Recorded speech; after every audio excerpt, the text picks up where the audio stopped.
a lot of artists, once they get past the first song and they learn to sing, then many times they're asked to open a show or be a part of, before a speaker, before a bigger band, or at a festival, and they're given 15, 20 minutes to sing or play. And it's crucial to know, again, the psychology of your audience. So in 15 minutes, here's what you don't do. What every artist that I've ever talked to does is they say, okay, how many minutes we got? Whether it's 12 minutes, 10 minutes, 15 minutes, they think in terms of how many songs can we cram into that time. That's it.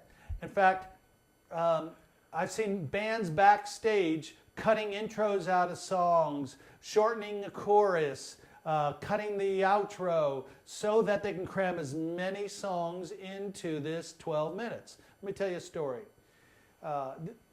10 years ago, I'm at this event, and I teach at a lot of industry events around the world.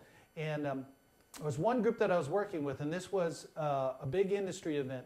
There was probably 3,000 to 4,000 people at this event, and there was a showcase. And these showcases are typical at these events, where the industry comes together, radio, buyers, distributors all come and they see the new talent or new releases of the artist. And I remember this night, was here in Nashville, and there's probably 1,200 people in the place, and there was probably 10 acts on the bill. And they all had 12 or 13 minutes to play. And I remember going backstage, and some of these acts had been selling million records. There was one act in particular who had sold 2.5 million records on their first record, and this was their second record, the first shot anyone had to see of the songs on their second record. So they're the headlining act, and then all these other groups are in there, and some of these groups had sold 500,000, million records. Some were, B artists where they're selling 200,000, that kind of stuff. And one of the groups I was working with,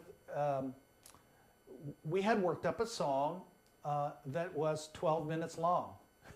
We had taken, now listen, the song was 4 minutes long on record, and it was a #1 song. So it worked well on record, but live, we developed this thing. I talk about in some of the other classes about developing those moments and creating those moments.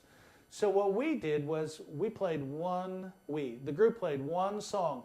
And some of the guys in the band were freaking out because at that time, that band also had a #1 song on the radio, and we weren't going to play it because we didn't have time to play the 12-minute song and the radio song. So I stuck to my guns. The leader of the band, thank God, stuck with me. We played this one song. Now, this is an anomaly, but just to make a point, we played the song. And the next day, there was a newspaper that came out every day about the event, at the event. It was a quick print, one page. The next day, the headline of the whole thing was about the band and what they did. It took them around the world and did this. The whole entire first page was about it, and we've all seen these reviews.